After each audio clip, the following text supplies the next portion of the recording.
started since we actually do have a quorum. And not that we need one for matters by the public, but it's always nice when we have one. All righty. Commissioner Woodward, you're in charge of the cards. All right. The first three cards, we have Linda Smith, Gail Ladd, and Fane Lozman.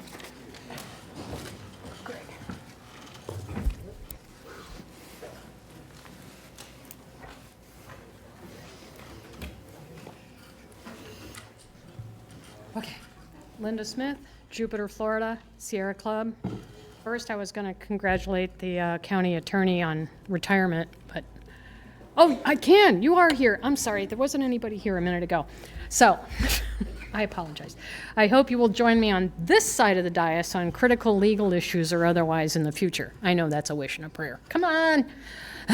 Second, just a comment on considering gas stations in the Western community in rural areas.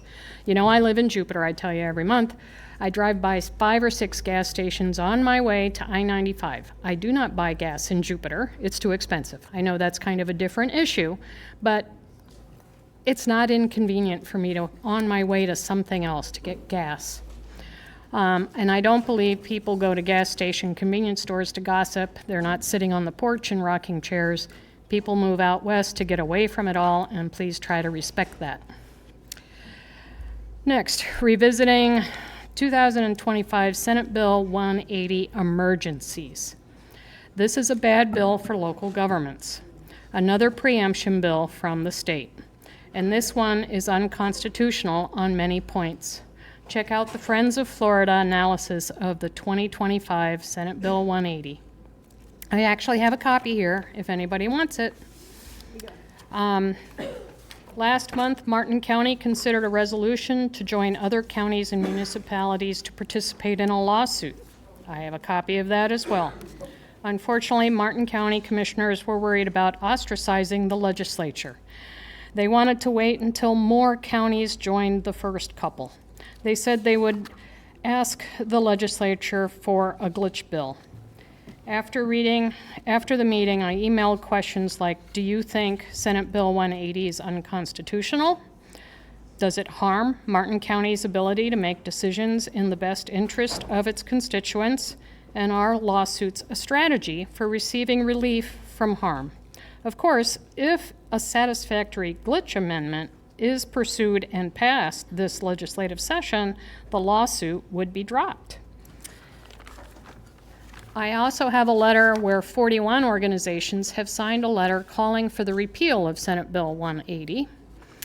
My ask for the Palm Beach County Commission today is to pass a resolution, but my expectations on this are a little low. And in spite of that, I would ask for you to ask for a glitch bill and push for it when you are at the legislative delegation, Palm Beach County Legislative Day. Apologize. I know for a fact I've sat through discussions about Senate Bill 180 in these chambers. It's confusing and it's tied your hands. And last, the problem isn't Palm Beach running out of landfill space. The problem is we have too much waste. Please doge our waste stream. And I will see you guys all tomorrow. Thank you. Good afternoon. I'm Gail Ladd in Jupiter, Florida.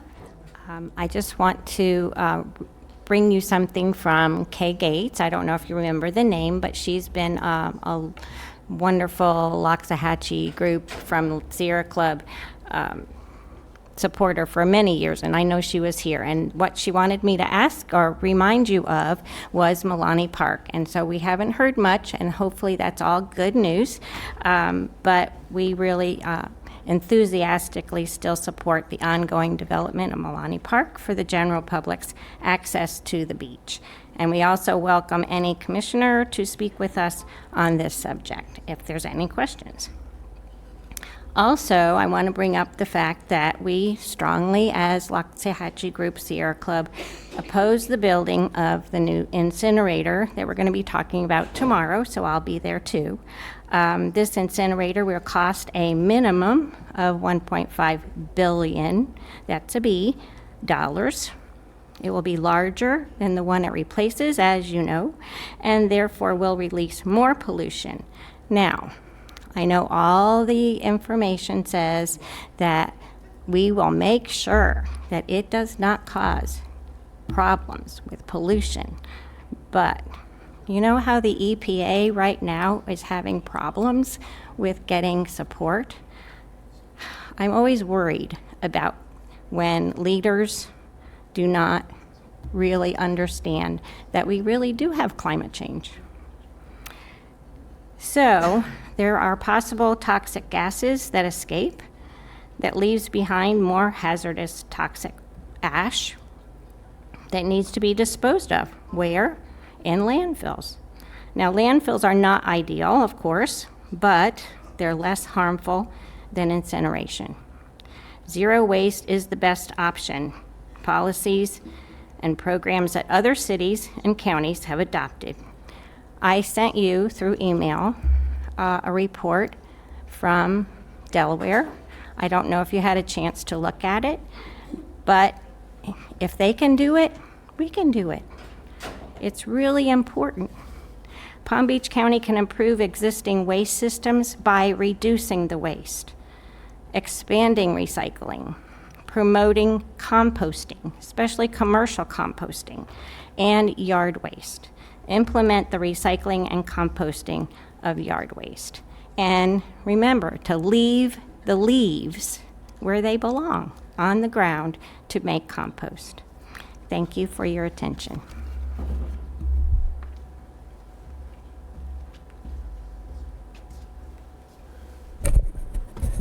Good afternoon, Thane Lozman.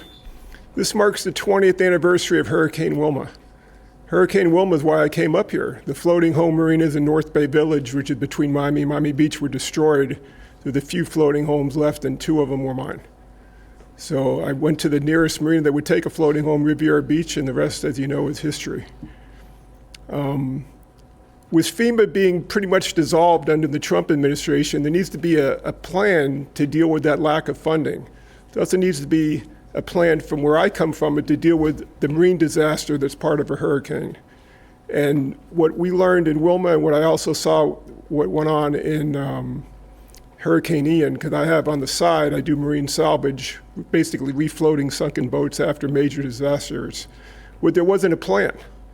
The plan was you had hundreds, if not thousands, of boats that would just lay around, cause pollution because there was some battles between the state and Prudential Insurance, where Prudential is the main carrier for vessels, and they wanted one vendor to pull out all the boats, and they didn't care if it sat around there for a month or 2 months or 3 months until their people got to it. So I told Governor DeSantis, and at least for Ian, he put this policy in effect. After a few days, if the vendor of choice doesn't remove an insured vessel, anybody can remove it and just bill the insurance company. So the bottom line is that the county should have a policy, a similar policy, that after a major disaster, if the vendor of choice to remove a sunken boat does not have the amount of personnel to do it, that's open to anybody that can remove that boat. Now the point is, where do all those boats go? In Ian, they designated a park where they pretty much ran around the clock to pull out these sunken boats with cranes, and they also had boat ramps nearby. Where's the facility to do that? Because in the next 5 years, this place is going to get whacked just statistically. So I think there needs to be some discussion about, an agenda item or workshop to talk about how we're going to make up for the FEMA shortfall. How are we going to deal with a marine disaster when you have thousands of boats that are sunk or disabled? Where are we going to move them to? Can we have something in place to deal with that before we try to react to it after the storm happens? I want to wish the new county administrator well. He's got some big shoes to fill, but it looks like he's up to the job. Thank you very much. Thane, why don't you talk to Patrick and Todd back there and see if you've got some suggestions for them. Thank you. Okay, we have Candace Rojas, Aaron Atkis, and John McGraw.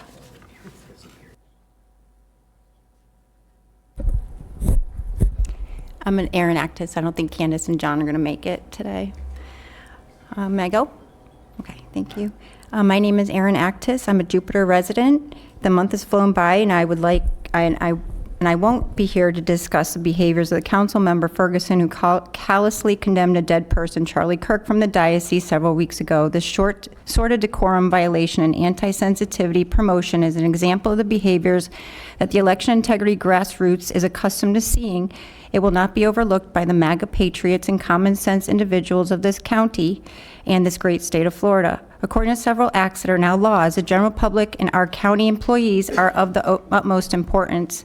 H.R. 946, the Plain Writing Act of 2010, aims to improve government communication by requiring federal agencies to use clear and concise language with the public can easily understand. The Plain Writing Act of 2010 was signed into law by President Barack Obama on October 13, 2010. The No Fear Act of 2020, officially known as the Notification of Federal Employees Anti-Discrimination and Retaliation Act of 2002, aims to reduce workplace discrimination among the federal government by holding agencies accountable for violations of federal anti-discrimination laws and whistleblower protection. This went into effect May 15, 2002. I am so happy to see the election crimes are finally leaking out, so stay tuned. Folks, it's going to get bumpy as we request a grand jury for redress of our grievances. As per statute 104.43, as U.S. citizens of America, here's a quick overview of last week's special primary election on September 30th, which garnered 8.61 voter turnout, 31,000 active registered voters with 51% on election day. 947 vote by mail were collected over 30 days since August 26. There were 6 cured ballots, 1 overvote, and 6 undervotes, or blank. 4 were vote by mail, and 2 were done on election day. 3 in-person early voting sites opened and closed and staffed for 8 days. 4 drop boxes, or SBIS, secure ballot intake stations, open and closed, staffed for an unknown number of days, unavailable, all available around the county. The estimated waste, fraud, and abuse was astronomical in this election, with a single ballot at one point costing the taxpayers $2,000 times 4. That was $8,000. Ballot cards. They weren't even regular ballots.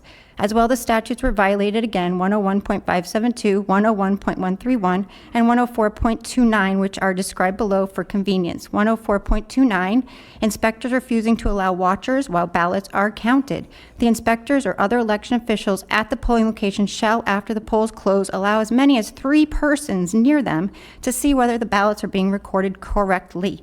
Any official who denies this privilege or interferes therewith commits a misdemeanor of the first degree, punishable as provided in statute 775.082 or 775.083. Thank you. All righty, that's it for cards. All right, we're going to move on to finish the regular agenda, which we did not finish this morning. So we will be on item 5A1, which is airports. Laura Beebe, hi, I apologize. You've been here all day. Does anybody need a presentation? No. Would someone like to make a motion? Second. I have a motion from Commissioner Flores, a second from Vice Mayor Baxter. All in favor? All opposed? See that motion carries 7-0 because Commissioner Woodward is right there. Could I say, I just want to say thank you. Sure, go right ahead. Okay, thank you. Ms. Beebe, I was at a couple of airports the last week, and I have to say that we have one of the finest airports in the country, and I appreciate all that you do. Of course, you know me, I want to see even more advertisements, paid advertisements, but it is a beautiful site, our PBS. It's good to come home to it. Thank you for all you do. Thank you. So that was item 5A1. We are now on item 5A2, A, and B. Does anyone need a presentation? I have a motion from Commissioner Flores, a second from Commissioner Sachs. All in favor? All opposed? See, that motion carries 7-0. We are now on to 5B1A and B, Youth Services. Does anyone need a presentation? No, Madam Mayor. I'm just going to say that Center for Child Counseling is one of my absolute favorite organizations in the county, and I'm glad that we're able to partner with them. This is when we bring our nonprofits together and say that we're partners, this is a true example. So thank you. Commissioner Flores.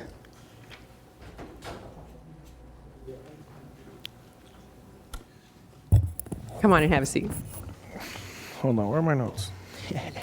This is B1A and B, 5B1A and B, Youth Services. All right.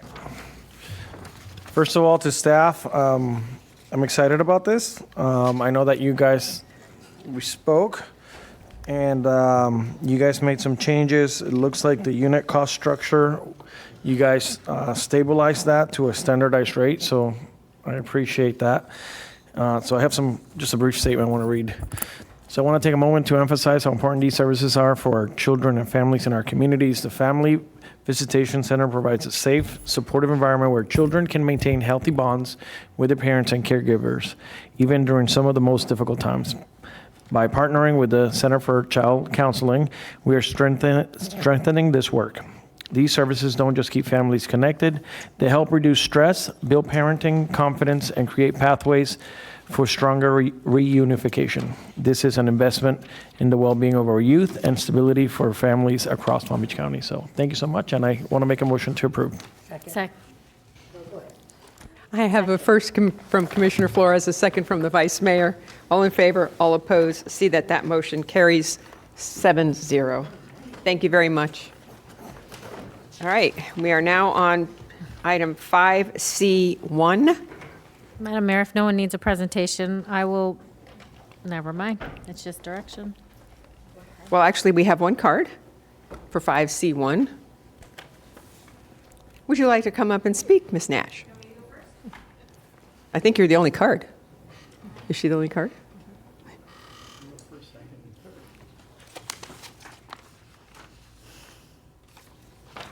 I need these for reading, not for anything else.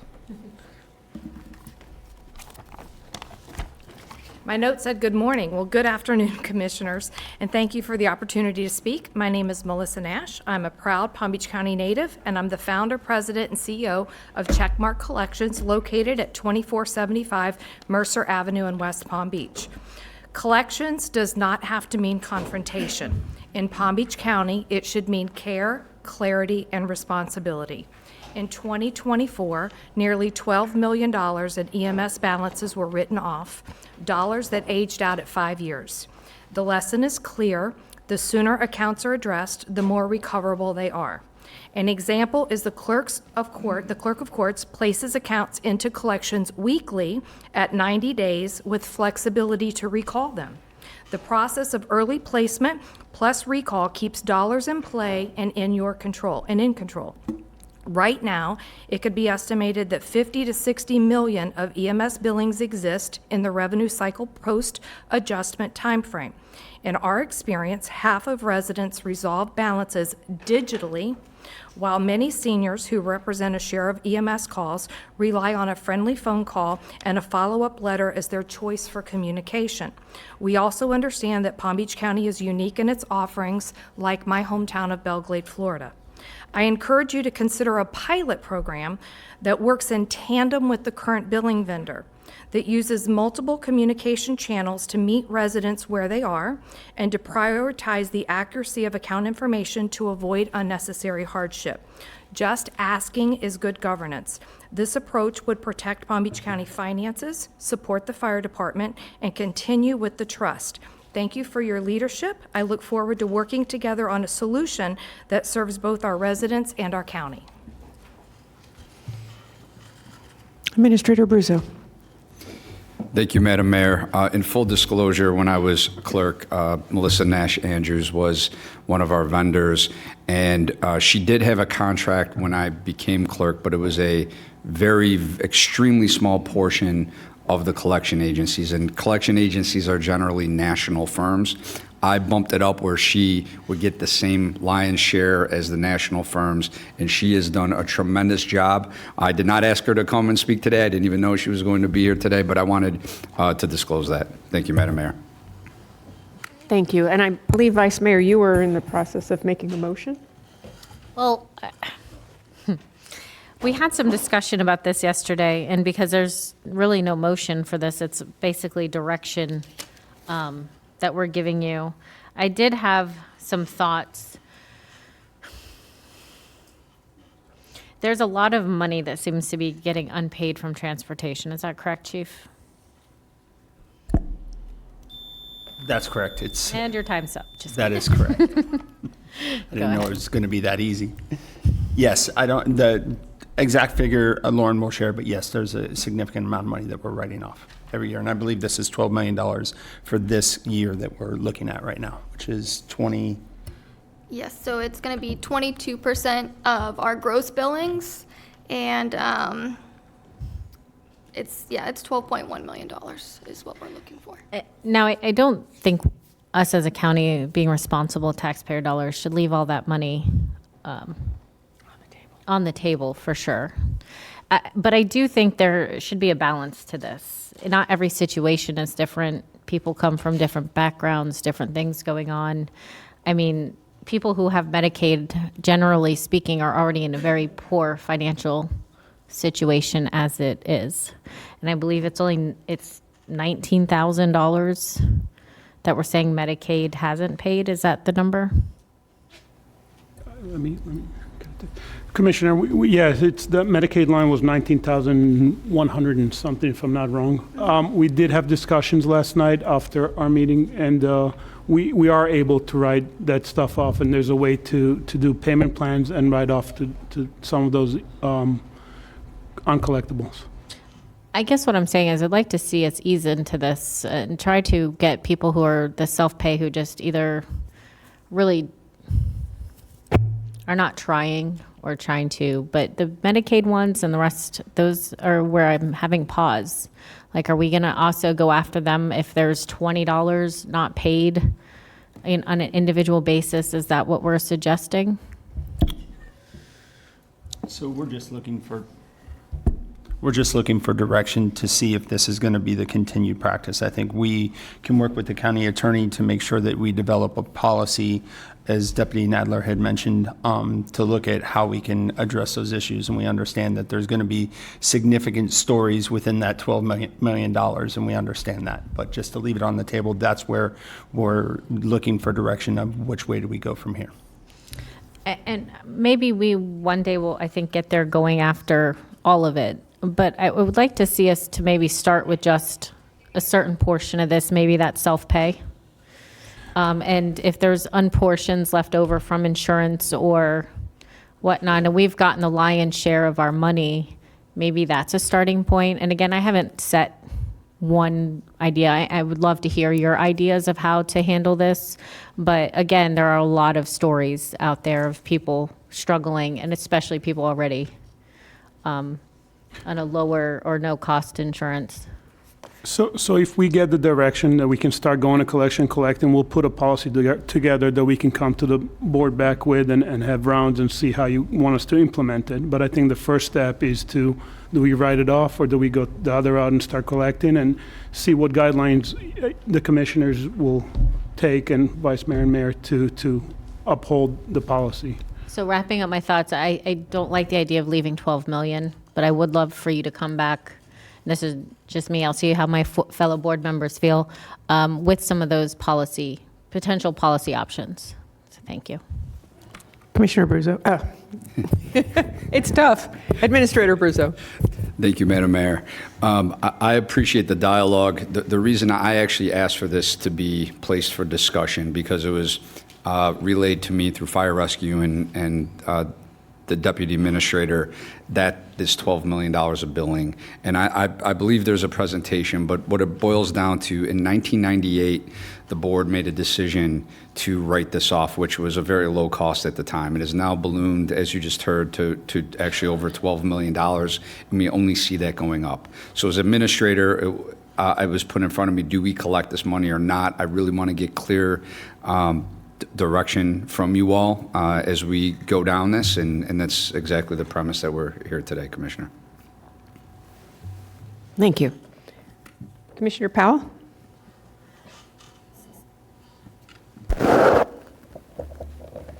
Thank you, Madam Mayor.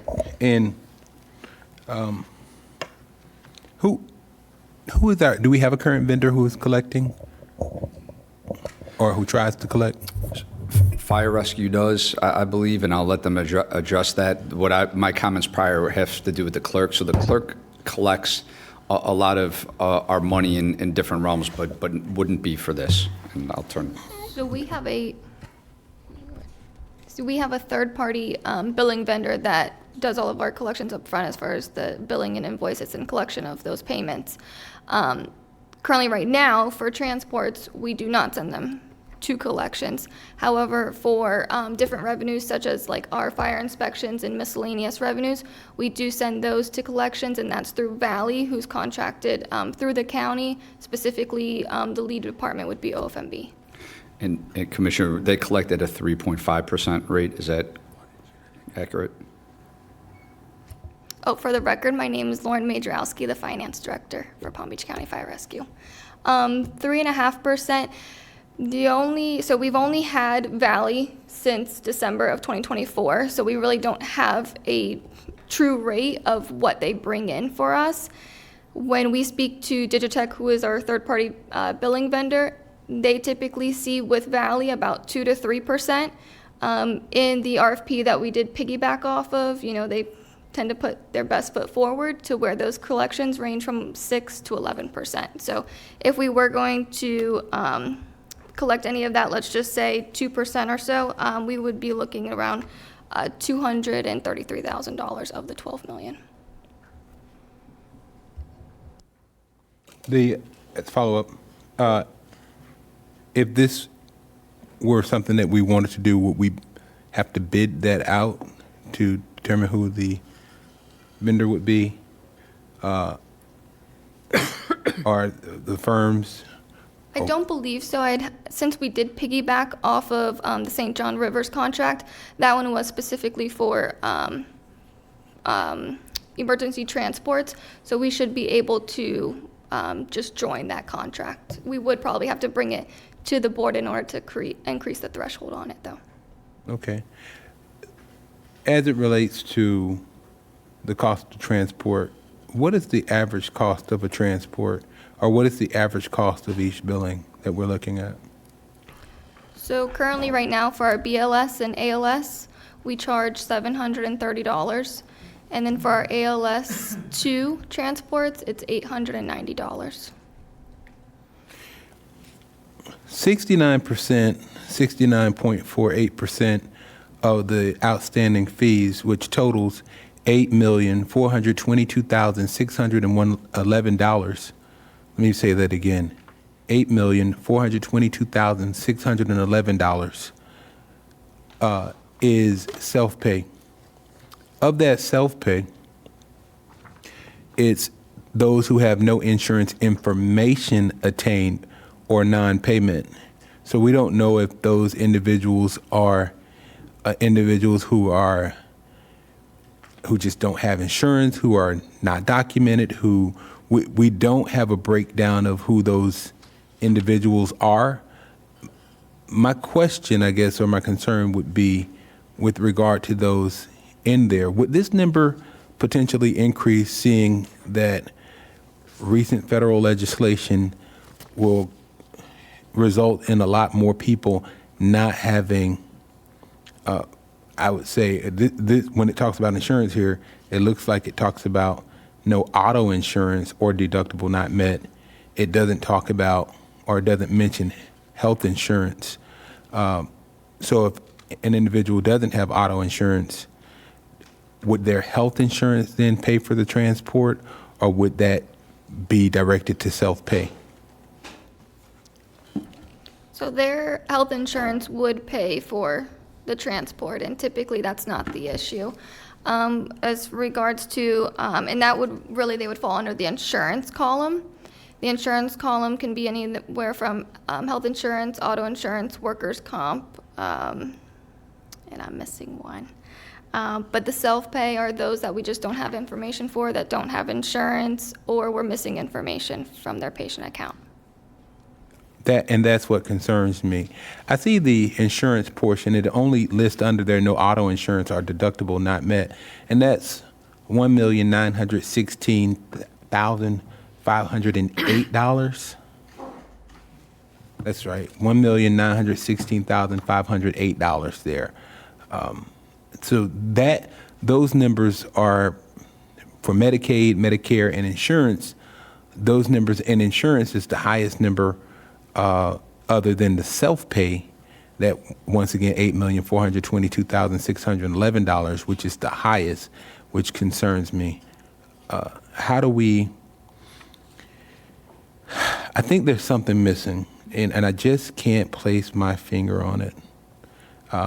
How do we dig a little bit deeper, take a deeper dive, and be a bit more comprehensive in terms of the self-pay aspect of this? Is there a way that we can do that to get more variables included that would do a more comprehensive breakdown, or is that it?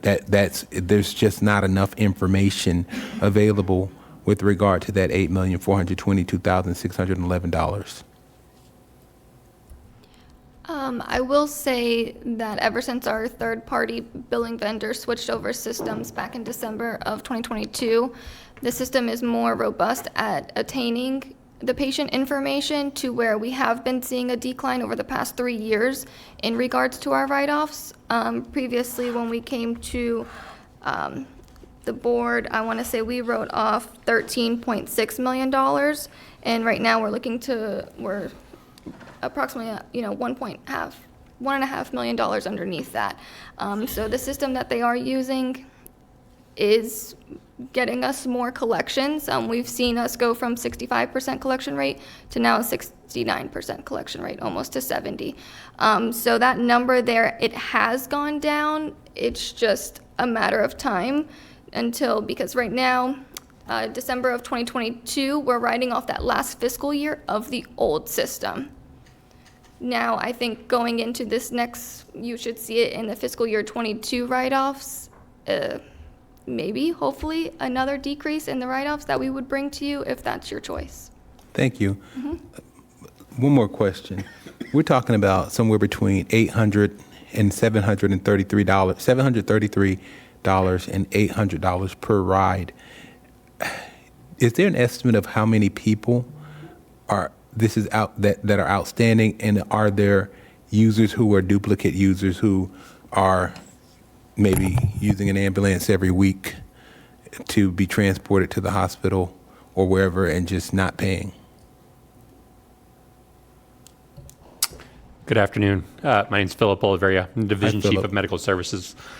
So yes, we do have people who call multiple times throughout the month and the year.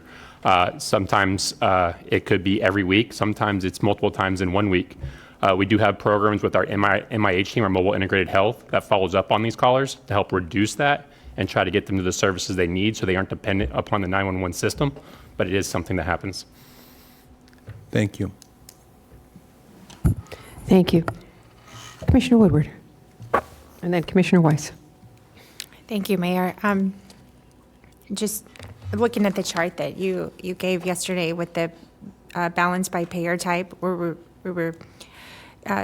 Commissioner Powell was just talking about, it's right at 70% of the self-pay. It's no insurance attained or non-payment. It's a big number. The other ones, it's Medicaid, Medicare, which the Medicare ones are showing deemed not medically necessary or no secondary insurance or copay not met as the reasons for that category, and then the insurance. But to go back on the first one and to kind of expound on the question on how many, I was just doing some rough math, and if it's 730 to 890, we're probably talking about 10,000 transports under the self-pay category, which is almost 30 transports a day for a year that we did not get information for insurance. We and how many of these are repeat users of the system? How many, this is something, hopefully this has gotten better. I know these numbers are from 2021, or we have a new system now that's supposed to get better. But as far as those are concerned, I do think it would behoove us to try to collect from these, just because we actually don't know who they are. We know the Medicaid patients, we can see the Medicare patients, and that's something that they kind of need to take. Are they using emergency transport when they should not? That's a separate question. But as far as this other, that's $8.4 million, and we kind of, it would be better for us to know our customers, right? And apparently we don't know them at all. And I get some of these, we're transporting, some of this could be potentially a car accident where maybe the person's unconscious. I understand there's going to be some of this where getting that information is very difficult, but I would not think it's the large majority of people we're transporting are unconscious and can't give us this information. We're taking them to a hospital. I'm assuming that's going to get that information from them. Are the hospitals not cooperating with us to get this information, or are they just across the board not sharing who they are? I mean, we're talking 10,000. And Commissioner, I'm definitely looking into this, and we're going to have a discussion after that if we're taking bad information or we're giving false information.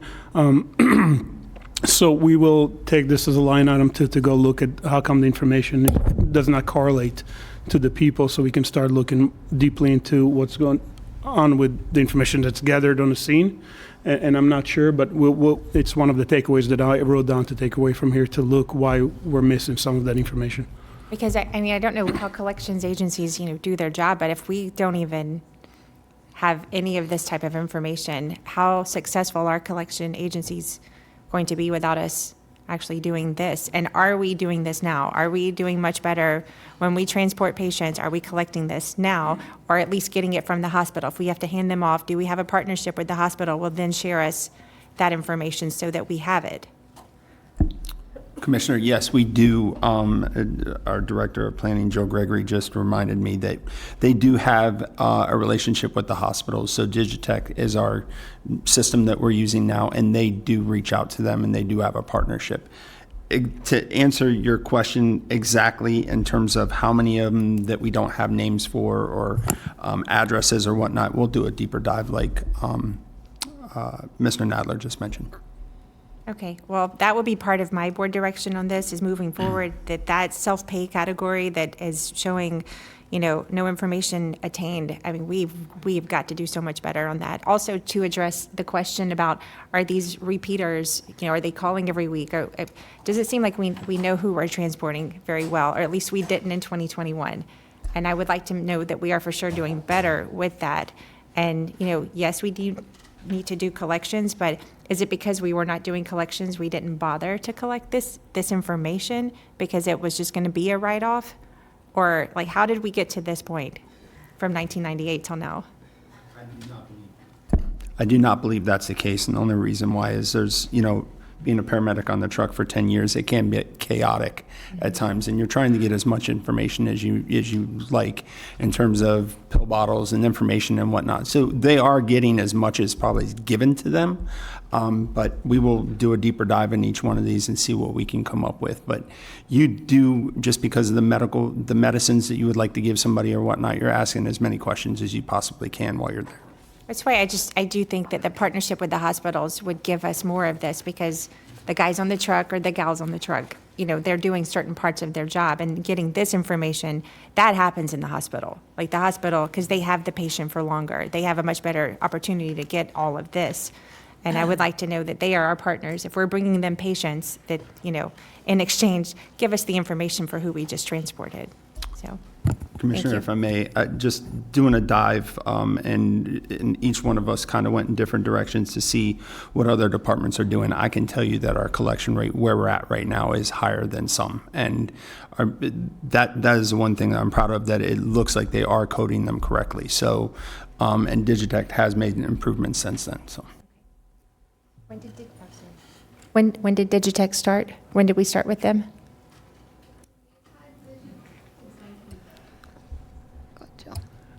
They've been different names, but the same company. It started April 15th, 1998. But they've updated their system a few different times to get better information. And then they started the partnership with the hospitals. I can't remember what year, but several years ago, where they get information after the patient's admitted and getting the information back. So it's the same company we've been using this whole time, but you're telling me it is better now? We had a different company at the very beginning, and then in April 15th, 1998, it's been the same company. It's kind of changed names, and they've progressed in better service and that stuff. So it has been bought and sold over the years. So we do have the same company, but they made their improvements. You said in 2022, I believe, correct? 2022, what happened? They made improvements in their system in terms of, we started to see their collection rates getting better at that point. Is that Because of something you can information show us? gathering and collaboration. And that's something you can show us to prove that they've improved since 2022? Because this is not very exciting, these numbers. I know these are from 21, but you can show us that it's gotten better since 22? I mean, not today. Is that something that you can get to us to show that it is trending in the right direction? Yes, I do have those numbers as far as the collections rate going higher. I mean, if you look 3 years ago, the number was 65%, and if you look now, or last year it was 67, and then this year it's 69% in our collection rate. But yes, we can go back and get you all that information. So what was it in 2021 when we have these numbers? What was the percentage collection? For 2021, it's 69% because we keep them on the books for 3 years as active.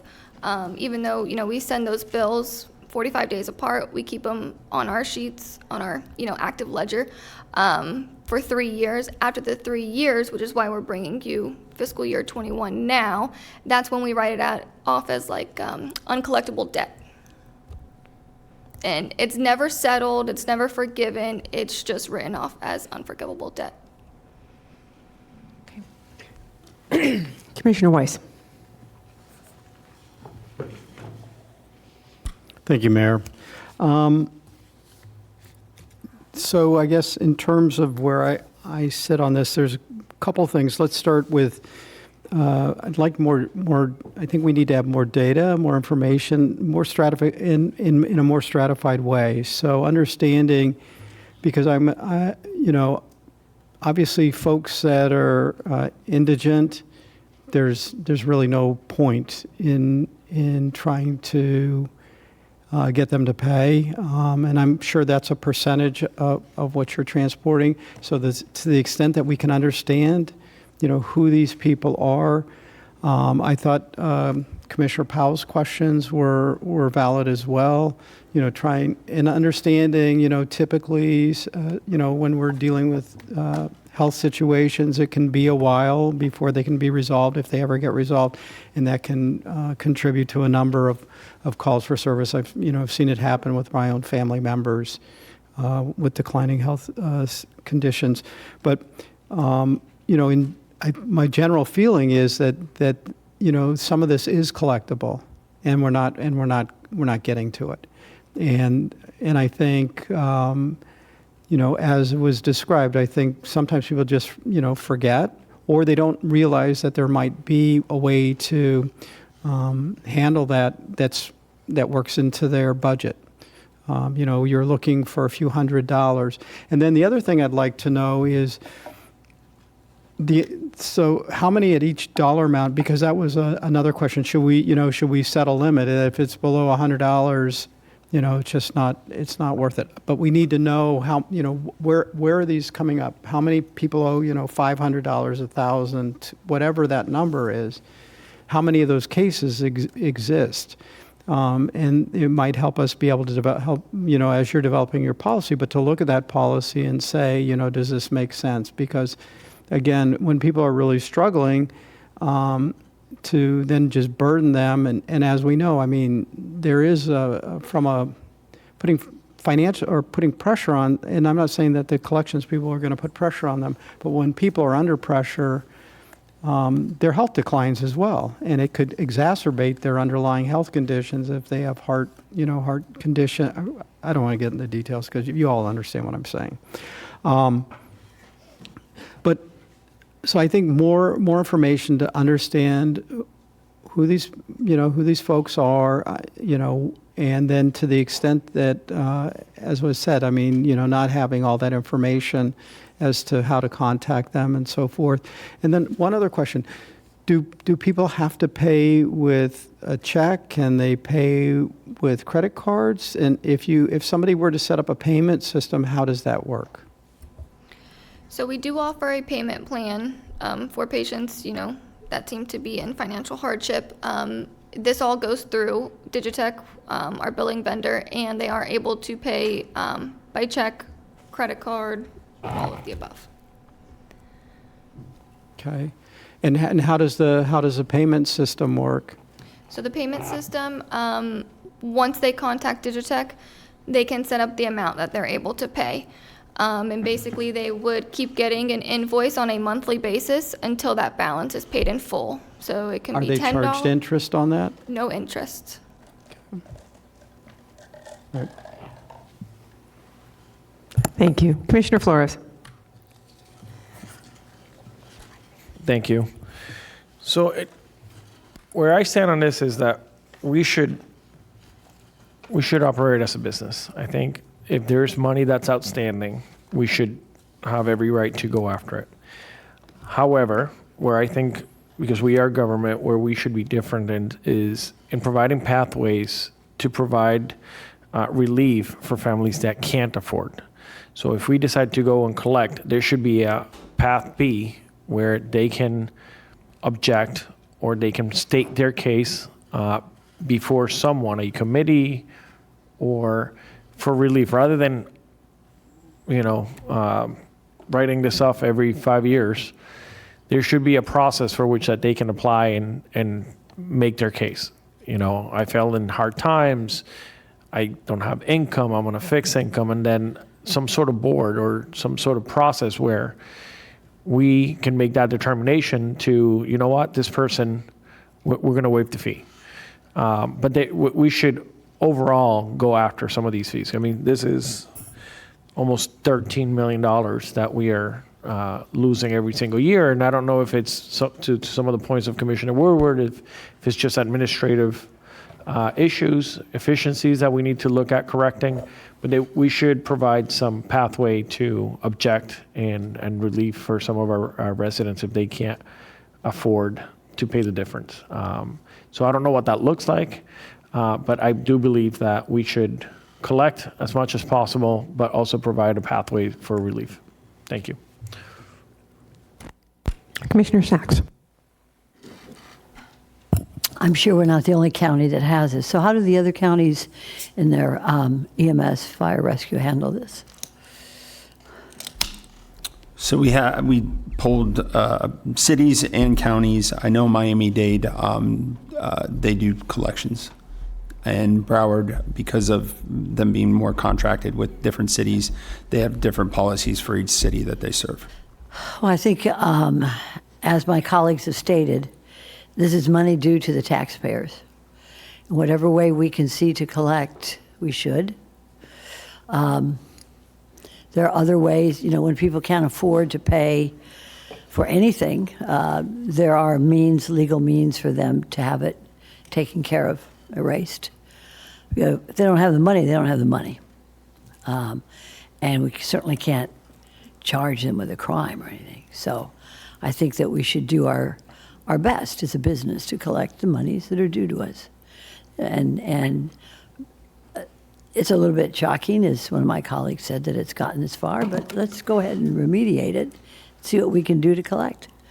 And those that can't, then we're not the only agency in the state that looks for money, and there's none there. They go into a certain pocket, and when they get the money, they can pay. But in the meantime, let's take care of our taxpayers and let's get the money. Collection agency is fine. I reviewed it yesterday with the fees and such. So, absolutely, I agree. Thank you. Before we go for round two, I'd like to ask a couple questions. One is, it sounds like, yes, there's a consensus here on the board that this is something we should be doing. I think there's more information that we need as to, do we have frequent flyers? Are there people taking 911 just so they get to the head of the line? And if that's what they're doing and then they're not paying, that's irresponsible, and that's costing our taxpayers dollars.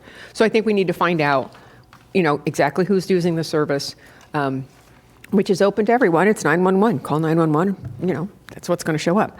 But I think we need to find out a better way to get the information. And remember, today is different. This is not, we're talking about collection, not billing, correct? Yes. Okay. So we have a billing process in place, but it stops at some point in time. Now we need to bring a collection company or whatever product in to collect when billing has now failed. or has not been able to collect, correct? Okay, that's the process.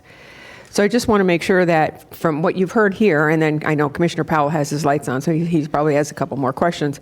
There needs to be some sort of a menu of how the charges get collected and who's paying and who are we collecting from. And if you're a frequent flyer and you're not paying, there's something wrong with that whole process. So we do need more data, but I think what you can feel from the consensus of the board here is that we are leaving $12 million on the table, and that's taxpayer dollars that we're leaving on the table. So we do need to come up with a way to start to recoup some of those dollars, and hopefully more than 6%.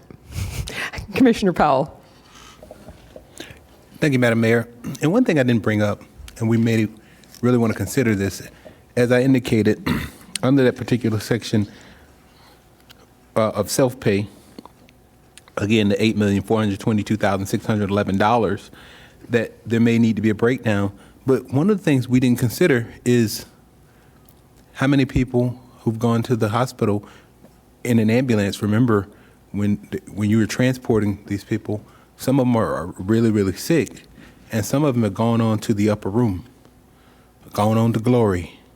That ride was their last ride.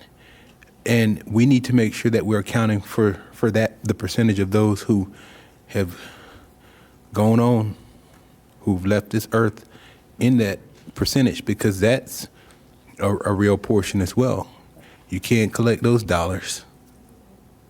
So. Your estate, yeah, sorry, but yes, you can. My mom just paid them. Well, if they don't have money and they left nothing, my mama used to say, nothing from nothing leaves nothing. So some people who use the ambulance don't have money, they're poor. And if they don't have insurance, then they don't have money. You can't leave a lien on an apartment. Maybe you can, I just haven't seen people do it. And I've never seen a hearse being followed by a U-Haul. So, those are things we may want to think about too. So I think your direction is that we still have questions, and you still have to come up with some answers and give us some more data. But yes, this is something we want to move forward with, but there has to be a really balanced equation on how we do it. Sound good? Okay. That's the direction you were looking for? Thank you. You're welcome. That's the direction we were looking for. Thank you. Thank you. All right, we now are going to be on our last regular agenda item, which was an addition. This is page 55, item 6A1. This is stacked recommendations, looking for motions to appoint. We have 4 seats that have to be appointed to the Palm Tran Service Board. And we have 3 cards. So why don't we go ahead and take the 3 cards, because I think we have some candidates in the room. Okay, we have Carmencita Mitchell, Selva Selvandrun, and Dante Mickens. Good day again, Commissioners. Thank you for coming to our Lighthouse event. So I just want to speak quickly on behalf of my board members, some of which I think are here and some are not. They have served our board proudly for many years, and I know some seats are being challenged. Mr. Selvandrun is our environmental seat, who brings a breadth of knowledge with him and dedication. He got up at 4 o'clock in the morning to go to the Port St. Lucie first inaugural ride. Mr. Mickens, behind me, has served our board for a number of years, and in addition to being on the board, has served on the RFP Selection Committee. He has various roles in the community, among them chair of the Albinism Association, former chair of the Lighthouse itself, Florida Rehabilitation Council, just to name a few. I think losing him as a valuable member of our multicultural and business environment would be a travesty as well. Ms. Carrie Ron serves our schools, and as you know, we have a difficult time with the number of children who use the service, and so her expertise in what I'm hoping will be future conversations with the charter schools to take responsibility financially so we can take the bind off paratransit. And last but not least, Ms. Tricia Hallison-Mishler herself, who is involved in government affairs. My plea to you is that we leave our board intact. I know there are a couple of people looking for seats. In a couple of years, maybe less than that, we will have people timing out, and those who are just deciding that they've had a little bit too much. So maybe they might consider waiting a little bit and getting on some of those open advisory board seats. But we remain eternally grateful to you. We hope that someday when you're less busy, you could come out to one of our meetings. We meet on the fourth Thursday of the month. The next one is October 23rd, when we will greet the 2 new members that you've appointed today. So thank you very much for your time. And I ask on behalf of the entire board and our Vice Chair, Mr. Joey Acevedo, that you please keep our board intact and keep the members that we have already. Thank you so much. Thank you.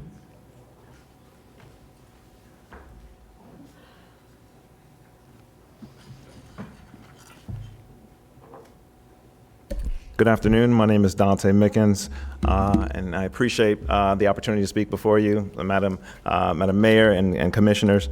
My name is Dante Mickens, and as I joyfully kind of, jokingly kind of refer to her as Madam Chair, just remarked, I'm born and raised in Palm Beach County, as Miss Noel mentioned this morning. In fact, I was born at St. Mary's Hospital on 45th Street. One of the last folks to actually participate as a student at Riviera Beach Elementary School when that existed. So very local, matter of fact, so much so my grandmother has a street named after her in Riviera Beach, and Miss Inez Mickens on 1st Street in Riviera. So very deep roots here in Palm Beach County, Riviera Beach, West Palm Beach. I now reside in Delray Beach and work in Boca Raton. My current service, I enjoy serving on Palm Tran Service Board. It is a passion of mine. Anyone who talks to me knows that I always love speaking and talking transportation and the opportunity that it affords. So on some of the boards that I serve on, the Rehabilitation Council, I had the fortunate privilege of being reappointed by 4 consecutive governors to a nonpartisan Rehabilitation Council and Rehabilitation Council for the Blind. So there's a huge overlap there with that and the opportunity that transportation provides those who go through those programs. Locally, Lighthouse, as mentioned. I also serve on the Audit Committee for Families First of the Palm Beaches. I also serve statewide on Disability Rights Florida. So a lot of the proclamations that were mentioned hit personally with me. Serving on Disability Rights Florida, which serves as a protection and advocacy agency for those with a variety of abilities and unique abilities. And in addition, professionally, in my spare time, I have a full-time job as a risk management and insurance specialist and work for NCCI down in Boca Raton. And I bring those skills with me, at each Palm Tran meeting and committee meeting, looking to help ensure and protect the assets, the people, and the services here in Palm Beach County. So I think I have a unique skill set, that I bring to the table and hope to continue that service. Thank you. Thank you, sir.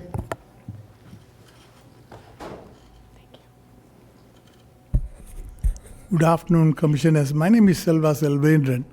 I used to work for the Health Department, and when I worked for the Health Department, I used to come before the board when they had questions on health and environment and things like that.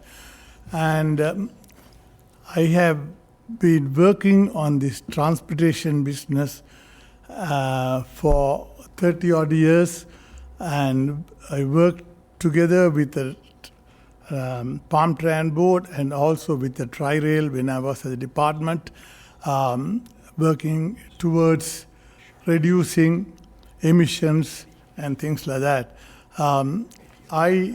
In my educational background, I hold a double postgraduate degrees, one in science and the other one is in environmental engineering.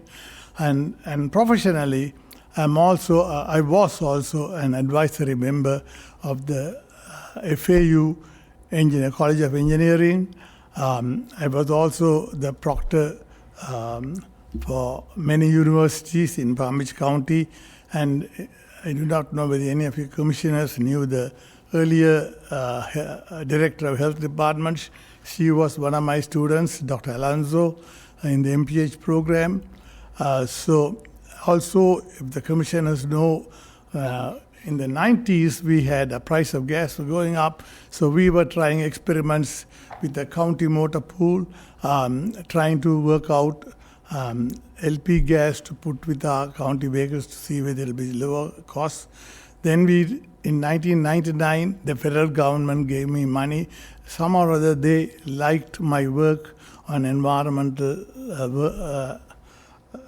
business and engineering, and they gave us money to buy the first hybrid produced in Japan. We imported it here. I do not know whether you were born even that time. We brought the car here.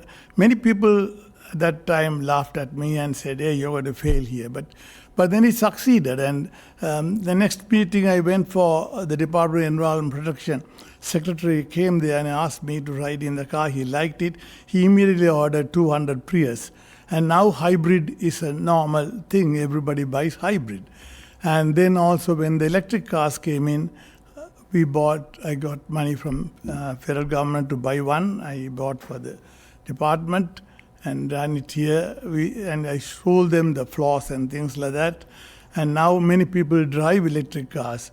Apart from that, I have also been working with the Palm Tran board on many affairs on environmental business. And the earlier director, before Mr. Forbes, had asked me to appoint somebody, and I appointed one of my employees to be in their board. And when I retired, sorry. Thank you, sir. You gave a wonderful resume. Thank you. We appreciate that. Thank you. Todd, I have a couple questions. These may help you. Are there term limits on this board? As in, yes. I know there's 3 years here, but do you get term limited out at any point in time? 3 terms is the maximum, 3 years each term. Okay, and so we have no people that are coming up for term limits this year? We think that we have one other seat that has a member of the Palm Tran Service Board that will be up later this year. But every seat has a specific category, is that correct? Every seat is assigned in the ordinance. It's encouraged that those be filled with those particular seats. Okay. Thank you. Commissioner Flores. Yeah, I actually submitted Manuel Rivera to seat 6, the representative with multicultural experience. He was here the majority of the morning. Unfortunately, he has a job and he had to step away. So I want to vouch for him. I think he's a person. And by the way, Mr. Mikens, I didn't know you before today, so I think your resume is impressive and everything, and thank you for the service that you've done. But I asked him to put his name forward. He's someone who's very involved in the community and someone who I would trust to be on this board. So I will make a motion for under item 6A, C, to move forward with Manny or Manuel Rivera. Okay. Well, I'm going to let Commissioner Powell go ahead and pipe in since his light is on, and then we'll do each seat. I think that's the best way to do it. In full disclosure, Madam Mayor, and I want to thank Selva Selvergen for speaking, as well as Dante Mickens. And I've known Mr. Mickens for a very long time. And every year that I've been in Tallahassee, from the time I was in the State House, through the State Senate, and even when my predecessor was in the State House, Mr. Mickens would take that trek to Tallahassee. He's done an excellent job. He continues to serve outside of his capacity. And I do, full disclosure, also know his grandmother very well and know many members of his family. His grandmother was a standard bearer in Riviera Beach, attended many of the city council meetings, and was very active in the Martin Luther King Coordinating Committee, the sickle cell, what was it called? Sickle Cell Foundation, and it's just a family who's been very active in this community. So I am going to substitute my good friend Commissioner Flores' motion. Oh, well, I'm nominating Dante. We'll take each seat at a time, and commissioners can choose who they would like to see. I think that would be the most accurate way to do this. Commissioner Sachs. Thank you so much. Manuel Rivera is someone who has personal, situation with PalmTran because he has 2 children who are disabled and who use PalmTran. And in full disclosure, I have a daughter, Jessica, who I mentioned earlier, who also rides PalmTran. So I think that having personal experience of your child taking this mode of transportation gives you real empathy and interest and determination to make sure that it is a success. It is a success today, but that it continues to be a success. I'm a great believer in PalmTran. So with that in mind, I highly recommend Mr. Rivera. Thank you. All right, so why don't we start with, it looks like 6A1A, which is seat 2, there is no race here. It is just Carrie Ron. Is that correct? That's correct. All right, so do I need a motion to confirm for just one person? I don't, right? I think you should because of the agenda. Okay. Do I have a motion to, okay. I got a motion from Commissioner Woodward. Do I have a second for, I have a second from Commissioner Weiss. All in favor for Carrie Ron on seat number 2? Aye. Aye. Anybody opposed? So that motion carries 7-0. We do have a contested race for seat number 3. We have Selva Selvandran and Sonia Presley. So anybody have any input here? Okay, why don't we do this? All those in favor of Selva, I'm not even going to try to pronounce your last name. I apologize. Selvandran? Selvandran. Okay. Say aye. Aye. Any opposed? See, that motion carries 7-0. Why don't we go to seat number D, which is citizen at large. We have no opponent in that race, so it is just Tricia Hallison Miskler. May I have a motion to approve? So moved. I have a motion and a second. All in favor, all opposed. See, that motion carries 7-0. Now we're split on Dante Mickens and Judy Shanley. On Manuel Rivera. Why don't we do a roll call vote? You can tell us who you'd like. And may I have the clerk call the roll, please? Commissioner Flores?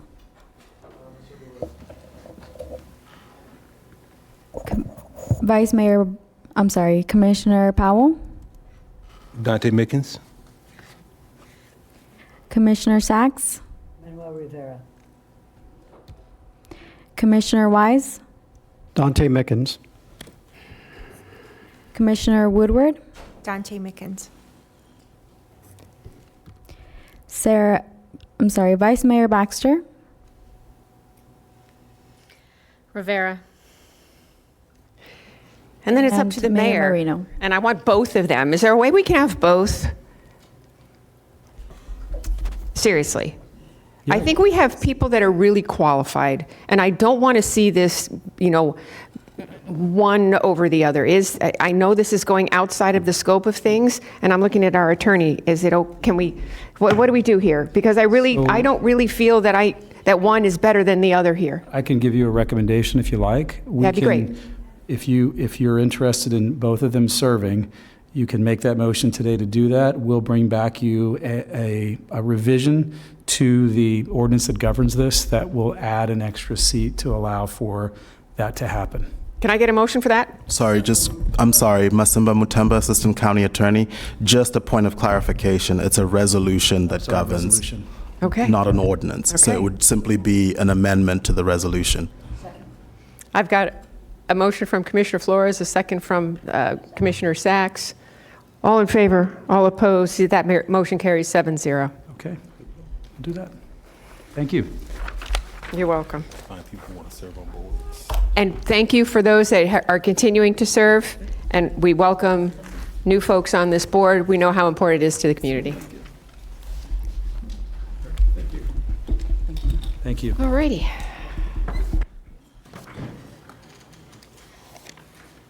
All right, now individually, do any of our commissioners have any board appointments, commission district appointments that they would like to make? Commissioner Flores, any appointments? Nope. Commissioner Sacks? Commissioner Woodward? Vice Mayor? Nope. Nope. Commissioner Weiss? No. Commissioner Powell? No. Okay. Staff comments. I think we need a motion to receive and file. Is that correct? The updated board directives? I have a motion from Commissioner Weiss, a second from Commissioner Woodward. All in favor, all opposed. That motion carries 7-0. Any other comments from the administrator? Attorney? Okay. Next is board direction. Commissioner Weiss. I'm not sure if You're this is. first to the wire. I'm not sure if this is actually board direction or more of a comment, but I'm going to stick it in here. I've been made aware of something called invoicecloud.com as something that would be beneficial for our utility, our water utility, and would ask that staff take a very hard look at that. My understanding is it could save us literally millions of dollars annually. Okay. What's it called again, if you don't mind? Invoicecloud.com. Thank you. Do you have motion?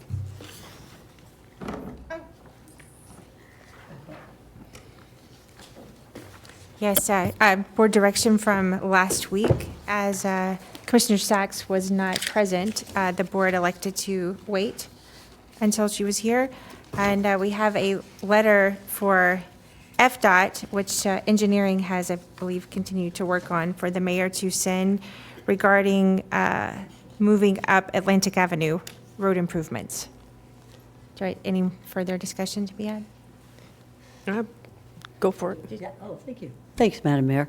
Yes, there are two items that I wish to bring up. But the first, with regard to what Commissioner Woodward said about Atlantic Avenue, it's a mess. However, I have to say that Florida Department of Transportation, and I have 5 members of that board that have been working with me, as well as members of my community, such as 441 and Atlantic. We're working together with them. I would say I've been out there about 8 times, working with the church, Our Lady Queen of Peace, which has been a mission for our immigrants who work in the agricultural fields on Lyons Road. And we're working together closely with them and the attorney for the Archdiocese. Now, I don't make all of this known because, one, I don't want to put our people from the Florida Department of Transportation on the spot. Or do I want to put the attorneys who represent the Archdiocese of Palm Beach County? Nor do I want to put any of the businesses there on the spot. Some of those businesses, like Windmill Sprinkler System, has been there and dug the well for our house over 60 years ago. These are old, very reliable companies working together very closely with FDOT. And so I would only say, and this was going to come up at a BCC meeting, but you left early, and we didn't get to cover it. And then the next meeting, I wasn't here. I was at Vanderbilt. So I would like to say only that these issues, please, let's follow our continued protocol of I don't talk about road issues with state departments to anybody else's district, because I don't want to mess up anything that's going on there, and it's not my district. I have plenty of issues with Clintmore Road and Calusa Elementary School that's in your district, but I wouldn't certainly write a letter to anybody there without conferring with your staff and maybe having you promote it, and I'll certainly support it. But this isn't anything that anybody else should get into unless you want to talk. I know we can't talk to each other, but I'd be more than happy to share with everybody here. The members of the Florida Department of Transportation have been working with me, as well as all the lawyers representing the businesses there. So I don't want to mess up the cart. We're doing well. It's a big project. They got to move a canal. They got to widen a road that's been there probably since the beginning of Palm Beach County, Atlantic Avenue. And so it's very delicate. So I'd like to just keep it moving in the process that this district commissioner has been working on. And And I appreciate that, and I know you would respect that. And the same thing with the second item, which is Bob Schulbaum. If I may bring that up now. Robert Irwin, Bob Schulbaum, and I have been friends since I decided to run for office over 25 years ago. He was like my dad. He was a mentor. He said he just wanted me to change something that was very important to him. He said, don't run as Maria Sachs D. Boca. Run as Maria Sachs D. Delray Beach. And I always have. I've always been Maria Sachs D. Delray Beach. And in his honor, I've been talking with his family. He took care of his wife until the day she died, and he has a wonderful partner. He had a wonderful partner before he passed. So I've been working with his family and working with Dr. Lori Vineker on getting an appropriate place that would honor his memory and his legacy. And so thank you for waiting until I was here. But I'm working on that with them. It takes a little time. They've just suffered the loss of, their family member who is an icon. So I'm working with them as to where would be the best place to honor his legacy and to honor his memory. And so I appreciate you waiting until I'm here, because this man, when you're starting to run for office, there's always somebody that sat you down and said, now listen up. You better follow this. That's what he did to me. And if I got a little bit off on one side, he pulled me back in, and I listened to him. So this is kind of important to me, and I appreciate you waiting, and thank you very much. So you're moving this forward? No, I'm working with them as to where it should be and what it should say. And I'll bring it up when they're ready, and hopefully they'll be here to join in me with that. Okay. Okay? Thank you very much. If I could clarify then, so are you requesting that we do not move forward with the Atlantic Avenue? Well, let me just say this.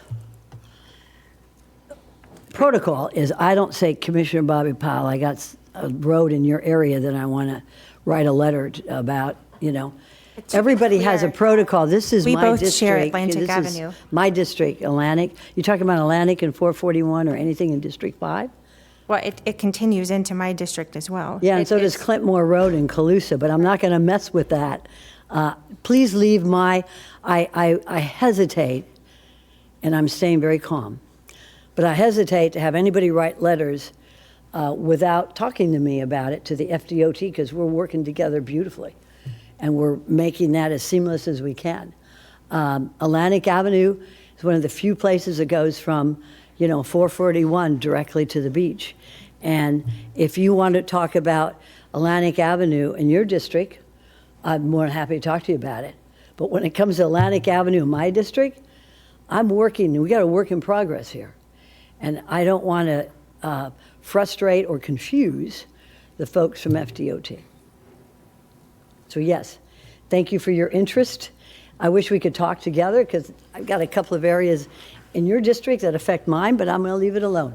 But right now, let's leave this section of Atlantic Avenue and District 5 to the district commissioner. I appreciate it. Thank you. Okay, well, with that, I don't see any point in moving that forward. But I would say to any of my fellow commissioners, if there's a shared roadway that any of us border with each other, please bring it to my attention as well, because this was brought to my attention. I did not seek it out. And anytime constituents reach out to me for something like this, this is the protocol. Because of sunshine, we have to discuss it in public. And I would hope that you don't take offense to trying to move something like this forward. You'd know it. Unfortunately, we can't. We're next to each. We're neighbors. Yes. We're neighbors in our offices, and we're neighbors, and all our roads affect each other. But so I couldn't talk to you about it. Mm-hmm. Some of the roads in your district we all affect each other. Yes, we do. But I do not want to, I want to keep with the protocol of this county commission in that we stay in our districts, and it's good that you bring it up, and I'll talk to them some more about it, that maybe they're upsetting your district with the work that they're doing in my district. But until then, let's just give them some time. They're working on it, and we got a lot of moving parts on Atlantic Avenue and 441 and Lyons Road that we're working on. And a lot of lawyers and a lot of folks from the Department of Transportation. So, but thank you for your interest. Commissioner Flores, your light is on. Is it in reference to this? Yeah, I just wanted to chime in very briefly. I agree that this is the time to have discussion, but there's a distinction between giving direction and making comments and soliciting other people's comments. So I think maybe when we get into this area where we're sort of dealing with each other's districts, because that is going to happen a lot, by the way. Some of these roads don't just stop in our districts, they bleed. It might be more prudent for us to have the discussion first under the commissioner's comments, bring it up, and then we seek to jointly give direction. Just my 2 cents. Thank you. Anyone else? Okay. So anyone else have board direction? Yeah, this is board direction and board comment, and how they grow together is sort of a, we're still working through this because this is new for us. So it almost should be board comment, and then if direction grows out of it. But what we try to do is in advance, especially if it's something that is financial, we try to give advance notice of what we're going to discuss because of the financial impact of it.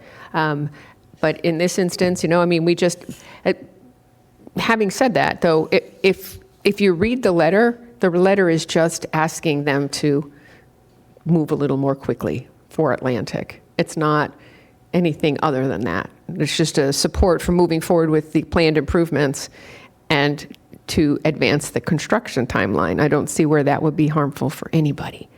But may I respond? You absolutely Thank you, may. Mayor. Well, there are some issues in your district I may want to comment on, but I won't, out of respect. And those of us who served in the legislature, we know that there is a certain respect that you have for other commissioners for issues in their district. And unfortunately, because of sunshine, we're not able to discuss it. And I like what Commissioner Flores said. We can bring it up. But I hesitate to have someone, I would never write a letter to a state department that I deal with probably weekly, if not more, and I've been on site often, to say that some other commissioner is getting involved in that. Because then it's going to confuse, and once they get confused, then they get delayed. Then they got to have a committee to talk about it, and then we're delaying it some more. So I think that if we respect each other's districts, and I have to say that the money that we spent for our transportation plan is well spent. Because all of our highways go into each other's highways and cities and unincorporated areas. So I think that it's good that we have this transportation plan, because the idea is that it deals with the whole county as a whole and not district by district. So that's why we paid $1 million for this company to do it. And I think that if we let them do it, in the meantime, we respect each other's boundaries, and let's just move on. Because today is a somber day anyways, and I really am waiting for someone to bring that up at a certain point. But yeah, I think that it was well served. I respect Commissioner Woodward for waiting until I was here. And so we can move forward. Thank you. Commissioner Woodward? If I could, only because this is the only chance we have to discuss this, and I need to answer to the people that requested this, what would you be willing to state so that I can answer as to why this letter cannot move forward? Did you already send the letter? That's what I'm asking for, is oh, to good. send I'm glad this you letter. didn't send the letter. Good. I'm asking, have them call me. No, I'll talk with anybody. My door is always open.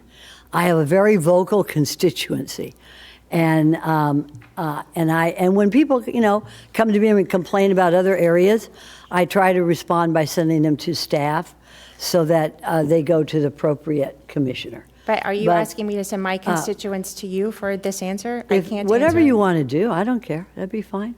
Whatever you want to do. I just don't want to mess up with the FDOT. We're in a nice level playing field, and I want to continue that, and as I'm sure everybody else would too. But if anybody wants to talk to me, my door is always open. Okay, I see no more lights on for direction, and I think we're going to be figuring direction out in a different way in the future. But how about if we now go to board comments?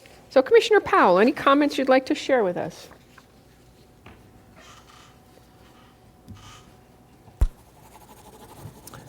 Madam Mayor, since the last time we met, in somber news, I know, and I don't know if I missed anything, but I know that one of the pillars in Revere Beach, Reverend William Burrs, passed away. I did want to recognize his passing and request permission for an off-site proclamation for Reverend William Burrs. Second. Thank you. I have a motion and a second. Do you have the motion maker and the second maker? All in favor, all opposed, see that motion carries 7-0. And then, although not here in Palm Beach County, but a good friend of ours, some of us, former Senator Chris Smith, who represented areas that I represented in the Senate, and some of the areas that I represent now, some of the areas that you represent in your district as well, Commissioner Weiss.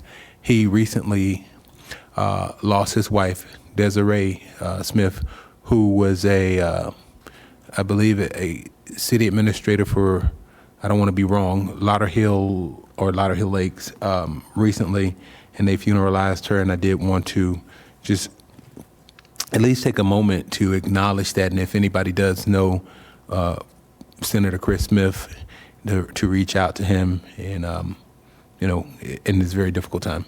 With that, I don't believe I have any further comments off the top of my head, Madam Mayor. Thank you. Commissioner Weiss. Thank you, Mayor. Let's see, I'm requesting an off-site proclamation declaring October as American Archives Month. Second. Thank you. I have a motion and a second. All in favor, all opposed, see that motion carries 7-0. So a couple comments I want to make. Over this past weekend, I was able to attend the West Palm Beach Green Market. It is opened for the season. I have to say it was a tremendous event, and really want to thank the city and the staff who put on it was a great event. And I know we'll be having them every weekend from now throughout the season, and invite everybody down. It was a good time for all. Also, Saturday, I attended, they have opened up, Rodney Mayo has opened up a new dog rescue. It's called 3H Dog Rescue here in West Palm Beach. They're taking some of the most difficult cases from ACC dogs that have maybe dealing with heartworm or other issues, and they nurse them back to health and are looking for forever homes for these animals. Had they not been rescued by Rodney and some of the other rescue organizations, they most likely would have been euthanized because of their conditions. So if anybody wants to give somebody or an animal a second chance. And then last week I read an article, and unfortunately CFO in Goglia was talking about our paratransit system, and that he thought we were wasting money.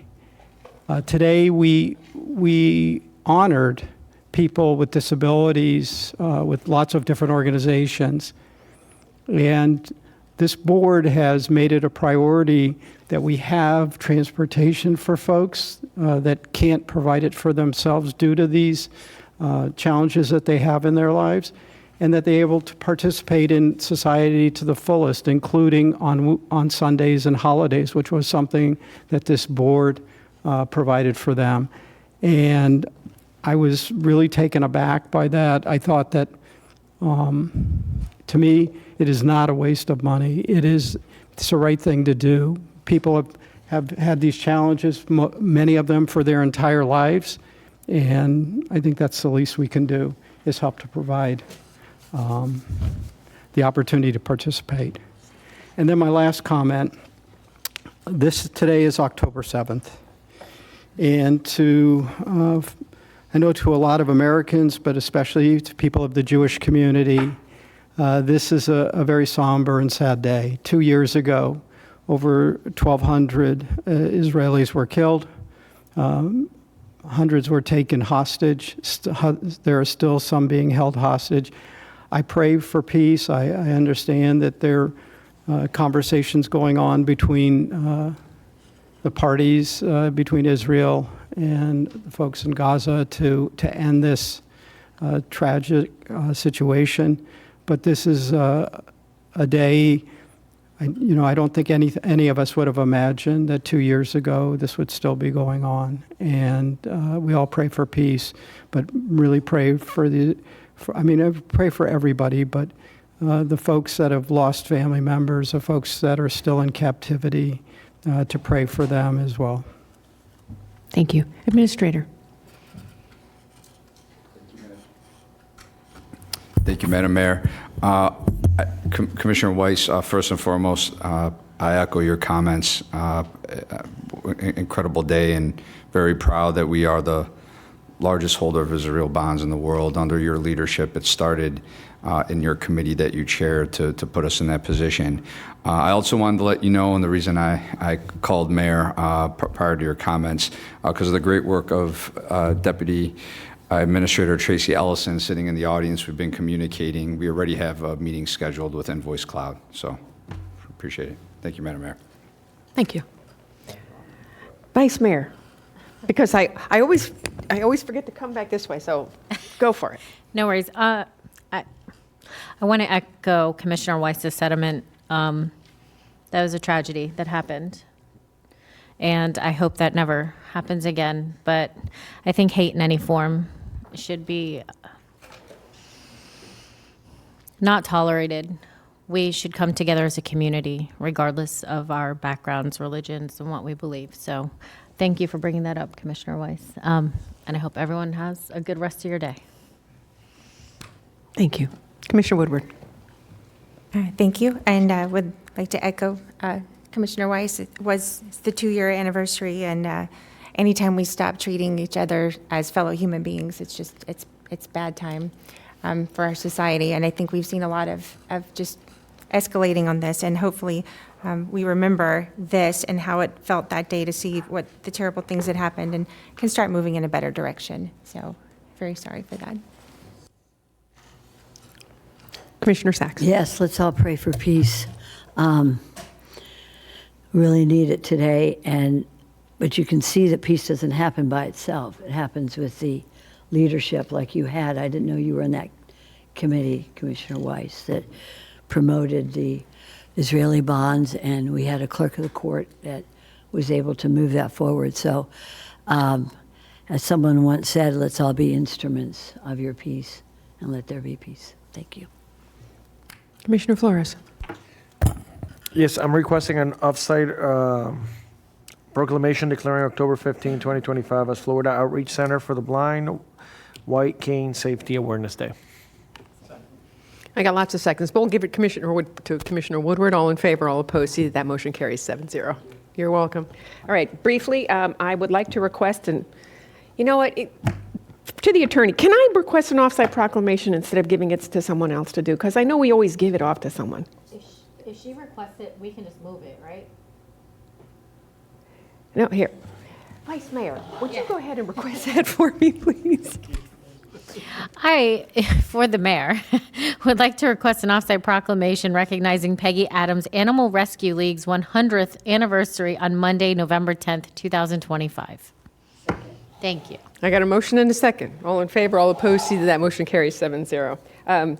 Commissioner Weiss brought up the West Palm Beach Green Market. I'd like to do a shout out to the Palm Beach Gardens Green Market, who celebrated their 24th anniversary this year. We kicked it off on Sunday. Saturday, if you want to go to the Green Market on Saturday, go to West Palm. If you want to go to the Green Market on Sunday, go to Palm Beach Gardens. I'd also like to thank everybody for indulging us with our doggy day out again this morning. And we're hoping that our 10-month-old Strudel gets adopted as quickly as the other 2 dogs that we have brought to council, to commission chambers before, which was within the week. So our kennel, our animal care and control is a little full. So anybody who wants to visit and bring home a furry friend so they can have a forever home, we'd greatly appreciate that. And with that, I think we are adjourned. Thank you very much.